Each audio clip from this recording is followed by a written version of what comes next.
Assalamualaikum warahmatullahi wabarakatuh.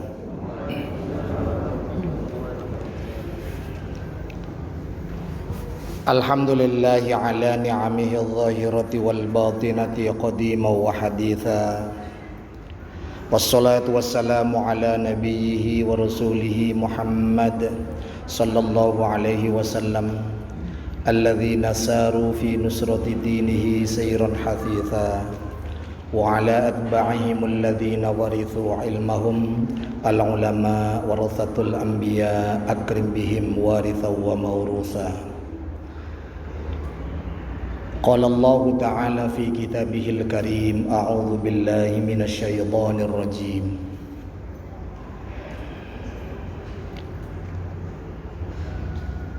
Alam naj'al lahu 'ainain wa lisanan wa syafatain wa hadainahu najdain. Shadaqallahul 'azim. Ibu-ibu, bapak-bapak, hadirin hadirat jamaah salat subuh Masjid Jami Al-Muhajirin yang insyaallah senantiasa dirahmati Allah Subhanahu wa taala. Bersyukur kepada Allah hadirkan kita di tempat yang mulia ini untuk menunaikan salat subuh berjamaah.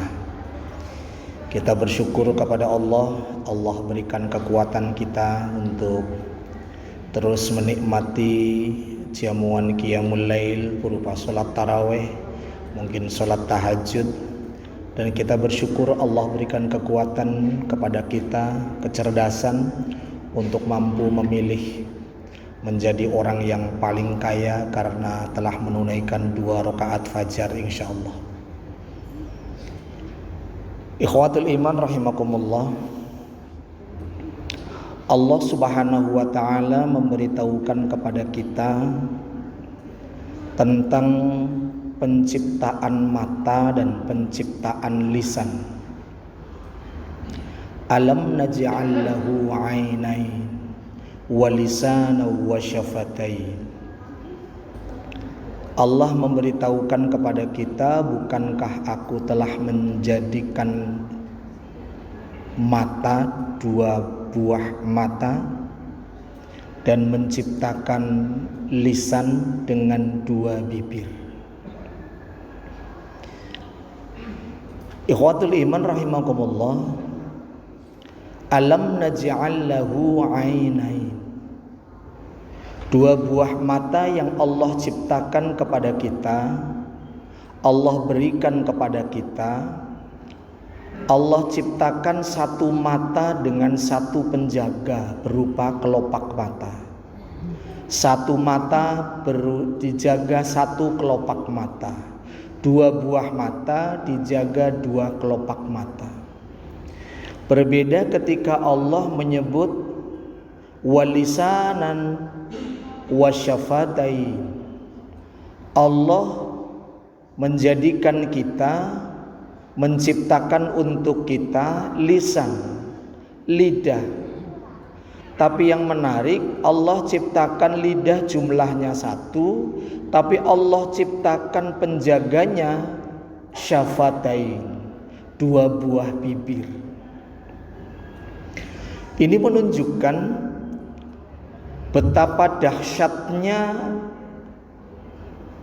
lisan, baik dahsyat kebaikan maupun dahsyat kebalikan dari kebaikan. Ketika Allah ciptakan mata dengan 1 penjaga, 2 buah mata 2 penjaga, data empiris menunjukkan betapa mata tidak terlalu berbahaya dibandingkan dengan lisan, yang dengan lisan ini banyak akibat yang bisa ditimbulkan. 2 tetangga bertengkar itu gara-gara lisan. 2 kampung tawuran itu gara-gara lisan. Bahkan 2 negara berperang gara-gara lisan. Terjadinya perang dunia itu juga gara-gara lisan. Bahkan berkenaan dengan Ramadan, ikhwatul iman rahimakumullah, kalau kita menyebut dalam sebuah hadis, Rasul menyebut ada yang merusak siam kita itu 4. Al-kadzib, ghibah, namimah, an-nadharu bisyahawat. Maka dari 4 ini 3 karena lisan, 1 karena mata.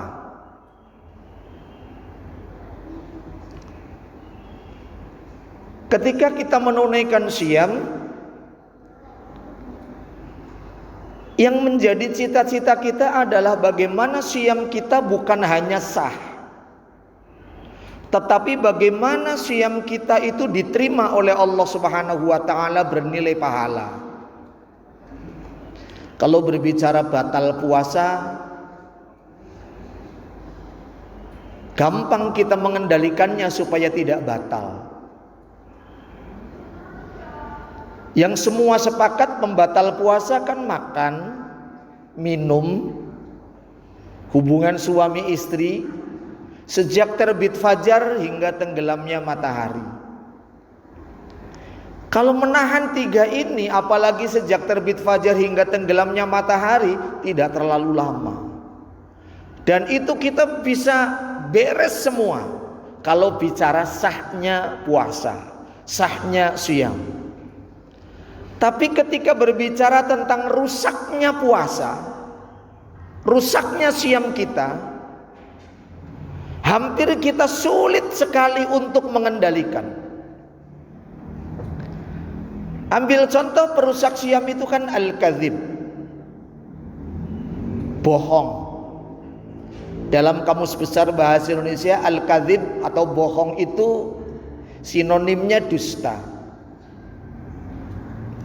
Rasul Shallallahu Alaihi Wasallam menempatkan dusta atau menempatkan bohong bahkan itu dalam jajaran al-kabair, dalam jajaran dosa-dosa besar. Syirik, durhaka pada orang tua, dusta atau bohong dalam jajaran dosa besar. Bahkan Rasul Shallallahu Alaihi Wasallam menyebutkan ciri-ciri orang munafik juga dusta. Jadi ciri-ciri orang munafik, Rasul menyebutkan dusta dia dalam berbicara, dusta dia ketika berjanji, dusta dia ketika diberi amanah. Dia bohong, bohong dan bohong. Jadi bohong itu sangat dahsyat. Dan bisa jadi rusaknya sebuah negeri ini lantaran lisan yang suka berbohong.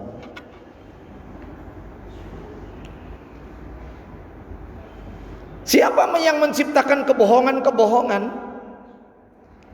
Bisa jadi kebohongan itu kan bukan muncul dengan sendirinya, tetapi bisa jadi kebohongan itu adalah akibat pelajaran yang didapatkan. Pelajaran dari orang tuanya, pelajaran dari gurunya, pelajaran dari lingkungannya. Bisa dibayangkan ibu-ibu dan bapak-bapak, hadirin hadirat rahimakumullah, fenomena insya Allah sekarang itu sudah dicap sebagai, itu artinya tidak. Nanti datang ya insya Allah. Itu enggak percaya, jangan insya Allah lah. Iya apa tidak gitu. Jadi kata-kata insya Allah itu diragukan sekarang. Padahal lisannya orang yang beriman, lisannya seorang muslim itu harus dipegang teguh. Ketika seorang muslim itu mengatakan insya Allah, itu sebuah kepastian. Karena tidak ada kekuatan dan tidak ada daya bagi seorang muslim kecuali kehendak Allah. Kecuali Allah tidak menghendaki. Apa? Insya Allah datang, tahu-tahu tidak datang. Mungkin hujan lebat, mungkin ada kecelakaan. Tapi ketika tidak ada apa-apa, atau mungkin cuma sedikit kecil permasalahannya, dia akan penuhi janji itu. Jadi ikhwatul iman rahimakumullah, itu bahayanya dusta.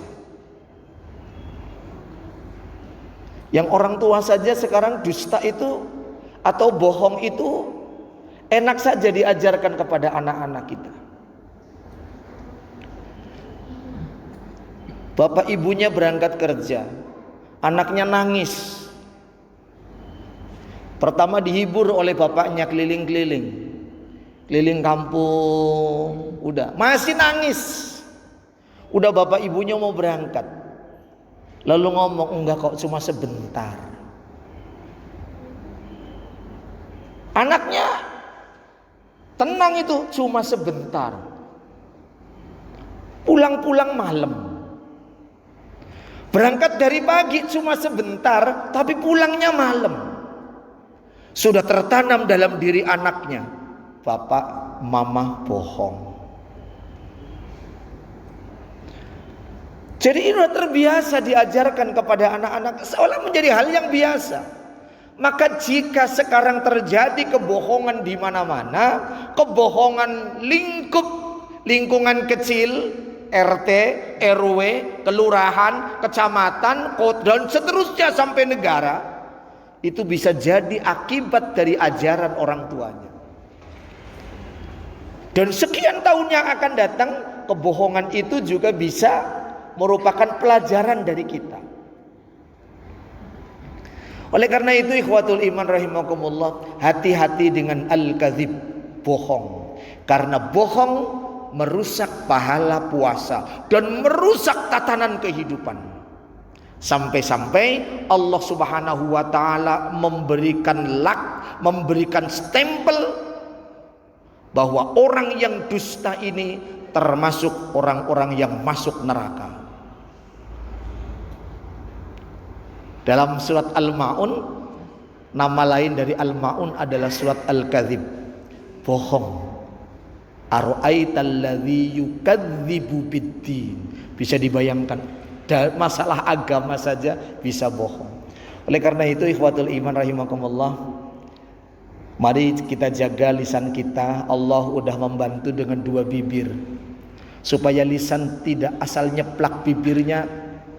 Kita mainkan sedemikian rupa, kita atur sedemikian rupa. Ketika mau bohong, kalau bohong itu masih di hati nggak dinilai. Masih di hati nggak dinilai. Dinilai menjadi bohong apabila udah keluar, bibirnya udah mangap, lalu lisannya ngomong, bibirnya membantu dengan ucapan-ucapannya. Rasulullah SAW menyebutkan hanya ada 3 yang kita boleh berbohong. Ya, hanya ada 3 yang kita boleh berbohong. Yang pertama, berbohong untuk mendamaikan 2 orang yang bertengkar. Mendamaikan orang yang bertengkar itu boleh. Enggak kok, dia enggak menyakiti kamu, malah dia sering mendoakan kamu. Bohong yang kedua adalah, yang diperbolehkan adalah untuk membahagiakan istrinya. Membahagiakan istrinya. Istrinya habis ngaca, habis berias, udah keriput-keriput. Iya. Kata ibunya, gimana Pak Mama? Udah 50 tahun nih, beda kali ya sama dulu 18 tahun. Enggak kok, masih cantik. Membahagiakan. Bohong yang diperbolehkan. Termasuk kata Rasulullah, bohong dalam berperang. Ya, ketika berperang, ya nggak usah jujur ngomong saya mau berangkat jam sekian saya di sini. Ikhwatul iman rahimakumullah, Allah ciptakan mata dengan satu penjaga. Allah menyebutnya dengan an-nadzaru bisyahawat, yang merusak puasa. Hanya an-nadzaru bisyahawat, melihat dengan penuh syahwat. Bukan laki-laki melihat perempuan saja, perempuan lihat laki-laki saja, laki-laki lihat laki-laki penuh syahwat juga rusak puasanya. Perempuan liwat perempuan penuh syahwat juga rusak puasanya. Bahkan ada yang menyebutkan manusia lihat binatang kemudian muncul syahwat, naudzubillah min dzalik, itu juga rusak puasanya. Mari kita jaga. Kalau batalnya puasa insya Allah masalah kecil, insya Allah nggak mungkin, apalagi cuma sekian jam. Tapi mari kita jaga bersama-sama bagaimana supaya siam kita tidak rusak.